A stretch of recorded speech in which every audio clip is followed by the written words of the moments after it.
create in the dark. So as China, I feel these are the indications you are hardworking, realistic, and proud people. I love Chinese people. And I think everybody loves Chinese food. I think everybody, isn't it?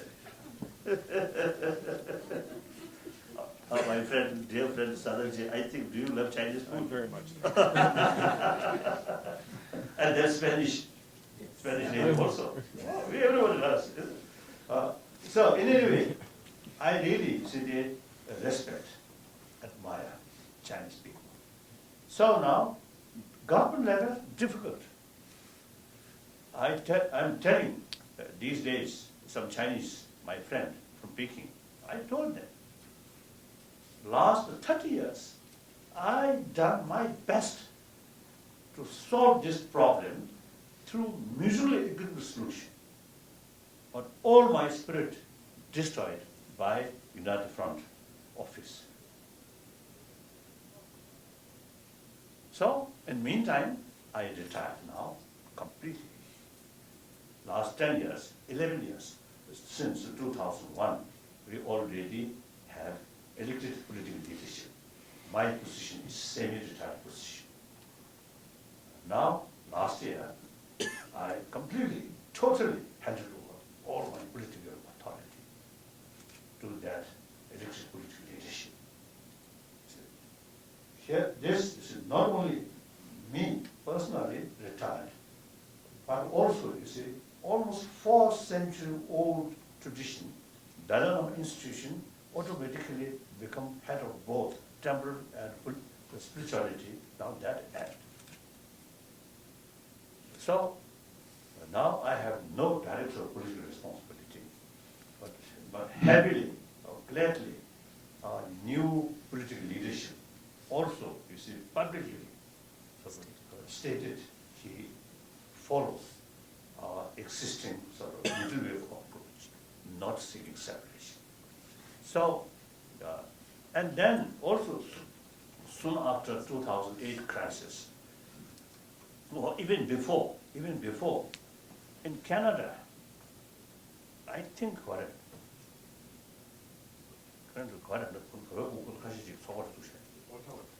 Ottawa. You see, they already they developed a small group, Chinese students and some Tibetan. So I very much encouraged them. This is the right thing. Then soon after 2008 crisis, I asked the Tibetan community, wherever they live, if there are some Chinese, you must establish some friendship group. But that also, you see, materialized in Australia, in different places. So it is very helpful to get closer understanding.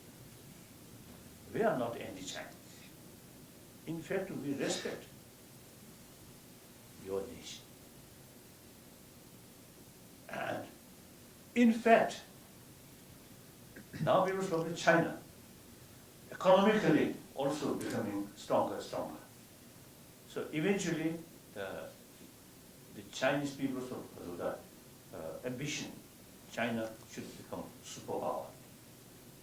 In case superpower, with full of joys, freedom, liberty, then we also feel proud, part of that. Right there.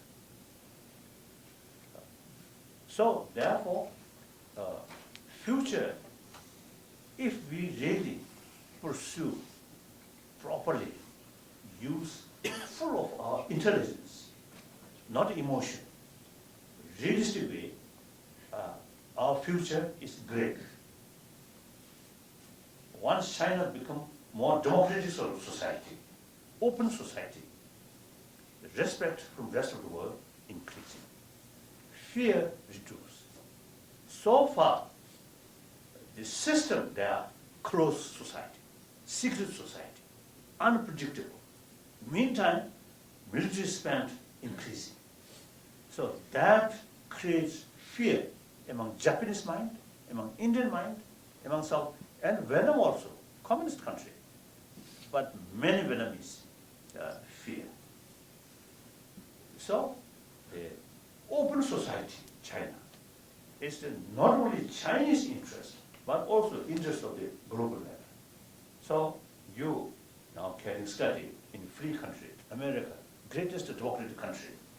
There are a lot of, I think when we were in China, we always see, hearing the Mei Zhuyi, U.S. imperialist, very bad. So, number one enemy of China. Now you already study here. I think, I heard, 그 전에 친분거리 속에 김일루주. I think more than 100,000 students from China study in different parts of the America, isn't it? Some universities. And also now increasing in India, also in Japan, many in Australia.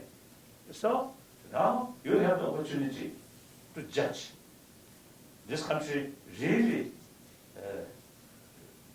very bad imperialist or not. You should judge America.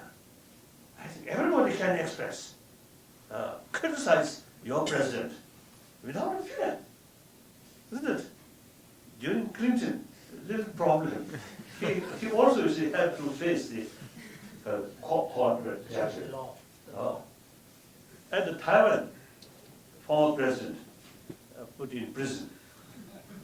So at that time I expressed, that former the president, Chen Shiping, I met, and I personally, my sort of very good friend, very nice. And he also, you see, is showing genuine sort of concern about Tibet. So very good our friend. But when he put in prison due to some scandal, then actually I wrote a letter to him. One way, as your friend, I feel very sad. But one way, I feel that is a symbol of democracy. Even former president, under the rule of law, equal, wonderful, isn't it? Do you think one day former President Jiang Zemin or President Hu Jintao one day become prisoner? Do you think? Can you imagine? Impossible. So, open society, openness of China, on top of your realistic sort of the nature, right? Hardworking, plus on that freedom, opportunity, use individual creativity, then you will really, I think, the realistic leap forward, then can materialize. So that I feel. Now questions, yes. Now, no need formality. As I mentioned earlier, we are same human being. So we are sort of same human brothers, sisters. So whatever you want or to ask, please. Yes, some questions. Thank you, His Holiness. And next we'll begin the question and answer session. So please keep your questions short and clean so we can provide more opportunity for the rest of the students here. Yes? Then we have 2 mic runners on each side, so. Bukheji sare. Bukheji mare. Bukheji. Bukheji. Keji basis. Yes? Thanks so much. I think your speech is really impressive, and I do respect your opinion towards equality and freedom. But during the speech, I don't really agree with one point that you always try to distinguish Tibetan from Chinese. Because I think from historically, like after Manchu conquered China, like the Qing Empire, their policies are like no matter you are Manchus, you are Mongolian, you are Tibetan, or you are Han, like all the people, they should identify themselves as Chinese. So do you think is it proper to distinguish Tibetan from Chinese? And also like I think China's color. Yeah. Oh, sorry, can I? Yes. Sorry, but I have another question. That like because at the Qing Dynasty at that time, like the Tibetan, you joined the central authority. That time you are kind of ruling classes, and you also mentioned that after 1949, you were still in power as the 副委员长, right? No. No. Oh, okay, sorry about that. Wrong information. Wrong information. I'm sorry for that. I'm still alive. So fortunately. But, no, I mean, So the enthronement, me, yeah. not by Chinese delegation. And even, you see, the decision, me, as a 14th, Reagan is a 13th Dalai Lama, or 14th Dalai Lama, Yeah. not with Kuomintang Nanjing government permission, no. Mr. Mabu, who signed the 7-point agreement and whole his life remained high sort of position in the government of People's of China. I think in 1980 그제 Mabu 했어야 89. 87. One time when he came to Lhasa, one sort of official meeting, he made correction.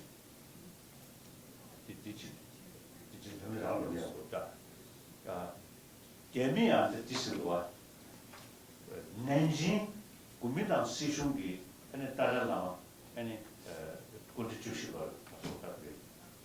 초전대 있어야지. 교육이 니슈 있어야지. 마벽이 니슈디 예미 청아 Nanjing이 가서 이전인구 예설이야. 따고 돼야지. permission 슈 따고 친 거. 따고 친 일자샤. 이거 가는 이유는 적당히 슈 탑사식 로리야. information 체. 근데 군지 주시고 따도 땡큐 해야지. information 좀 지나 마도 이 슝지 이거 뭐 지금 마음이 사지야. 슝지 이 슈마다요. 이게 맞아요. 동료요. 각해 메도스. So 마음이랑 소도샤.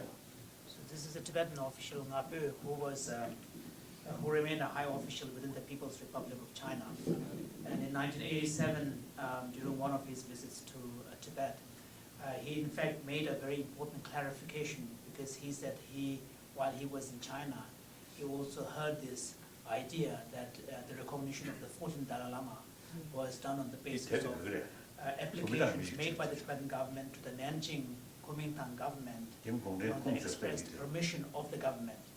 And so he asked permission to do a research among the archives of that period. And then what he found was basically an informal letter informing the Nanjing government of this fact. And it was done on an ordinary paper, and Ngabu said he knew in those days official documentation needed seals, and they were generally written on a different kind of paper. So Ngabu wanted to make that historical fact quite clear. Then also you see Ngabu, you see in that sort of same sort of the session, he mentioned the ceremony, 14th Dalai Lama enthronement. The Chinese also say that under the 우종신 Under the supervision. under the supervision. 우중신. Then Ngabu refused that. Ngabu mentioned he himself, as a young lay official, he participated in that. You see, there is no such sort of custom. Simply, you see, all these functions are carried by Tibetan officials, no Chinese officials. Chinese officials there with British Indian representative and Nepalese representative, they remain together. That I remember also. I also remember like that. So in any way, now I think some Chinese document say China's Tibet.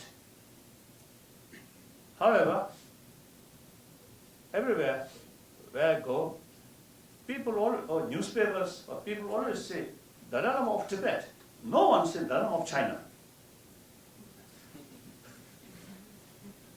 Do you think that's due to our brainwash? You? No. In India, wherever I go, they always say Tibet, Tibet. No one says China.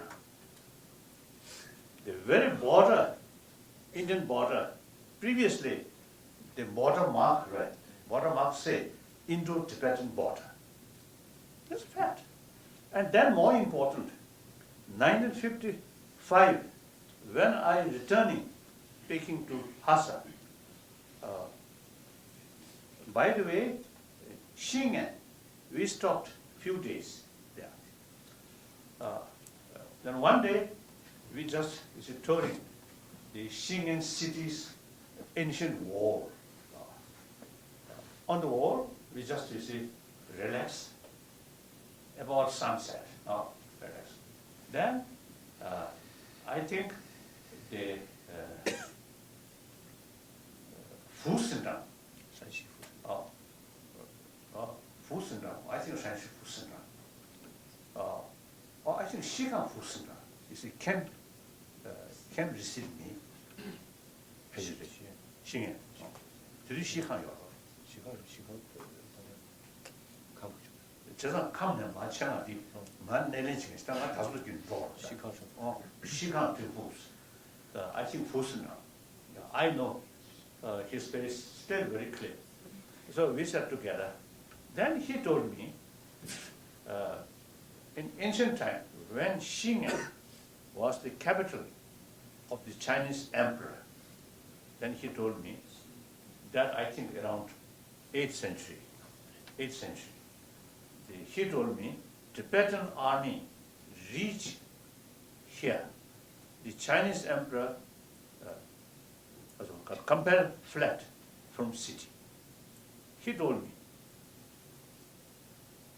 So it is historical sort of part. There are, I think, 3 versions. A Chinese version, a Tibetan version, and some Western scholars' version.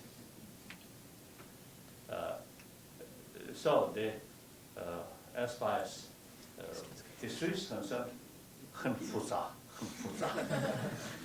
complicated, very complicated.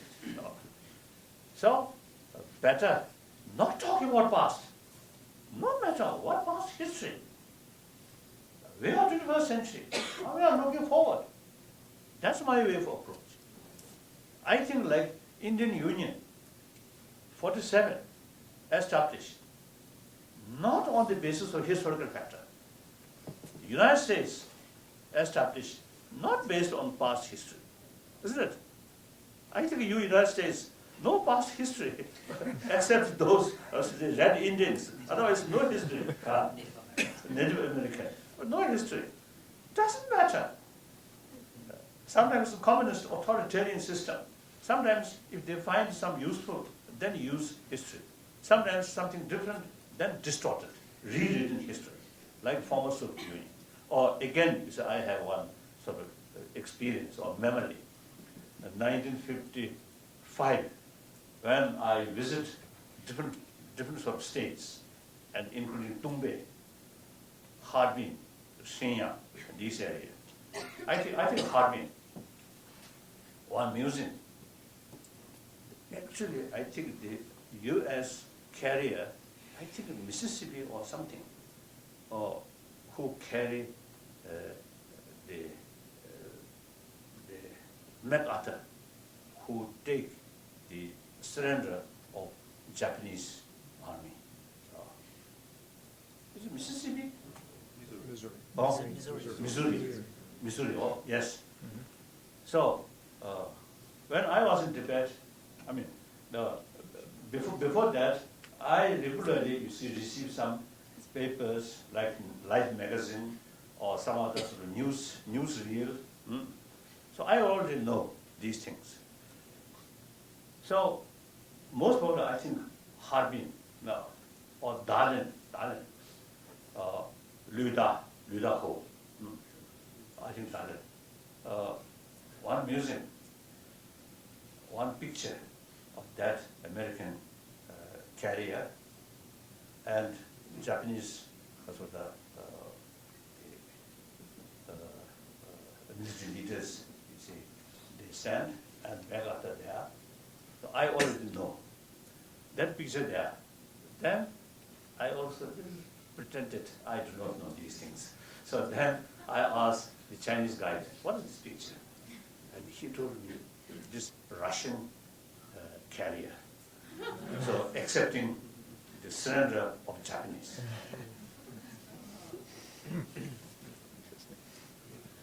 I didn't say no.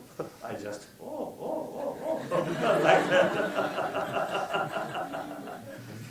So you see, quite pity. The totalitarian system, they really consider propaganda is something very forceful instrument. Nowadays, you see other sort of ways to get information, so not much sort of meaningful. In the past, you see, they really manipulate propaganda information. So they really done something. And soon after the Soviet Union collapsed, another occasion I visited the Soviet Union. Then one my friend told me, now in Russia, no proper history book for study, because the past, the publication during Soviet Union is much distorted, so not reliable. So new history book not yet developed. So no history book study in many schools. So Chinese case also is a communist, such sort of propaganda. I think another sort of my argument with him, with you, say during Cultural Revolution, all propaganda say great achievement. Then soon after Cultural Revolution end, then the propaganda say, oh, there are a lot of achievement. Meantime, some distractions. Then later, oh, another. 11届三中全会的时候，就是对文革的这个反思。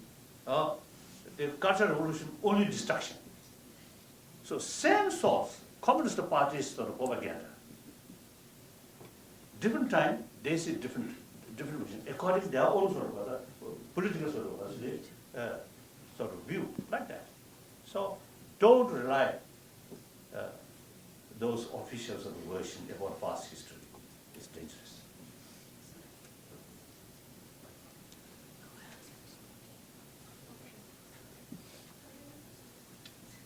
尊敬的达赖喇嘛尊者您好，我是明尼苏达大学的一名中国留学生，然后请您允许我用中文提问。我问的问题与政治无关，我想问您是如何看待关于命运这个问题的？关于什么？关于命运。人的命运或者国家的命运是否都是上天注定或者安排好的？如果是的话，那么我们为什么还要去抗争，或者说去努力和不平等或者不公平去做斗争呢？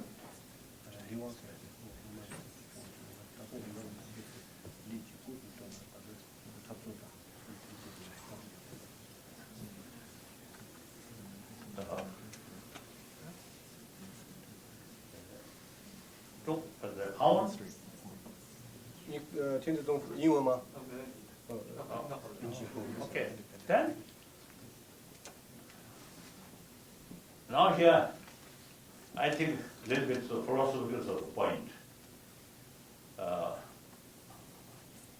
And there is some differences in the viewpoint about future destination.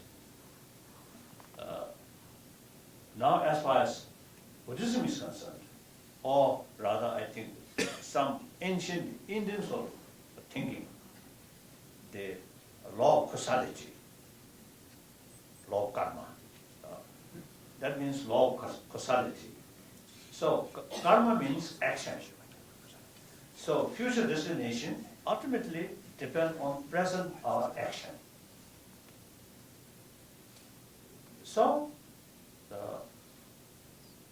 certain destination due to past sort of mistake action, but we can change that with sort of better education, more sort of wider visions, understanding. Then we can create new action. We start new action. You see, that will change the previous actions of process. So that's according ancient Indian sort of view, and particularly Buddhism like that. Everything depends on present action and motivation. Like that. Next question. Again, thank you for your speech. And we're aware that recently some tragic events happened in Tibet, and several Tibetan monks and burned themselves. I'm very sorry about this. So I want to ask that, in your opinion, you think that no matter what ideals you're fighting for, is it wrong or too cruel that you have to sacrifice lives of human beings to do this? This is not only Tibetan case. In China also it happened, the love society.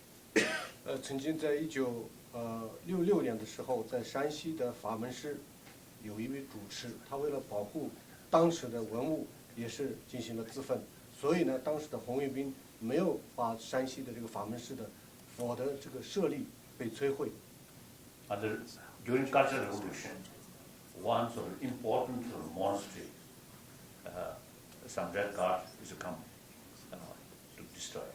So the abbot of that monastery burned himself. So that dramatic action, you see, saved, you see, that temple like that. And then, I think everybody knows, in Czechoslovakia also, and Vietnam, several cases. So it's the people who daily facing desperate situation, and meantime do not want to kill other, then this kind of reactions is happening. So now important is, soon after I heard that, some people asked me about that, and then I told, and till recently, I repeat. So now time comes. Of course, that event is really terrible, very sad.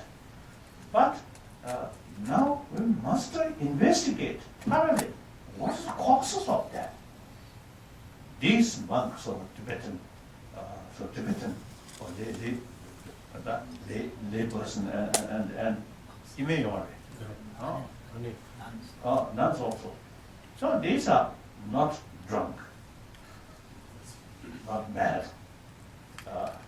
not personal some tragedy, but it's a certain purpose. So therefore, now time comes.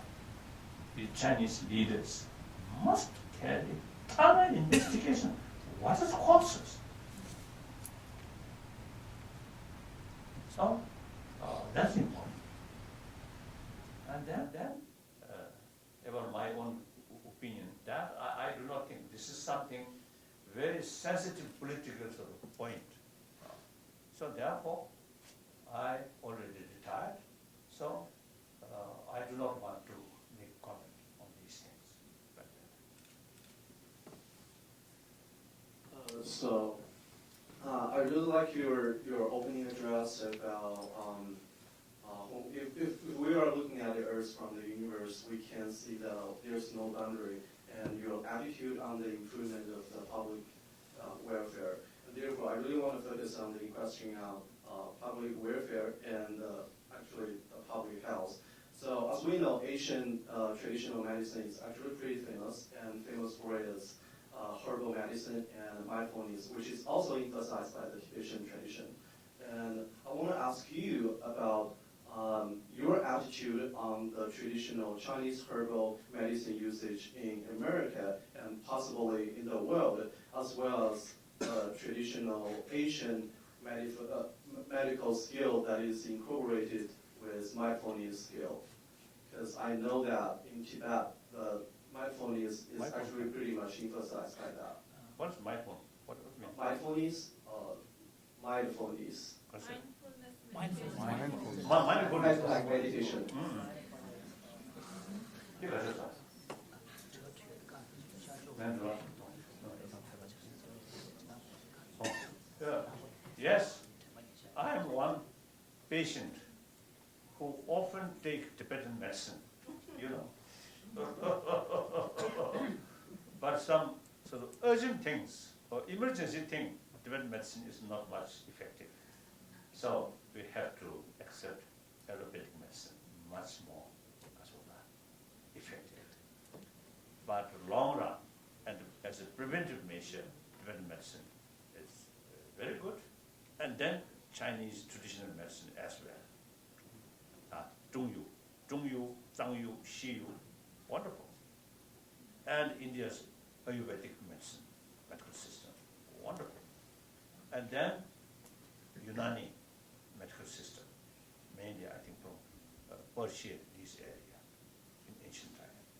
So this, however, I always tell him, it's Tibetan, the concerned people. Now, it is wrong. We simply contented and use our traditional way. No. We must sort of further research with sort of use or with help of modern sort of scientific research.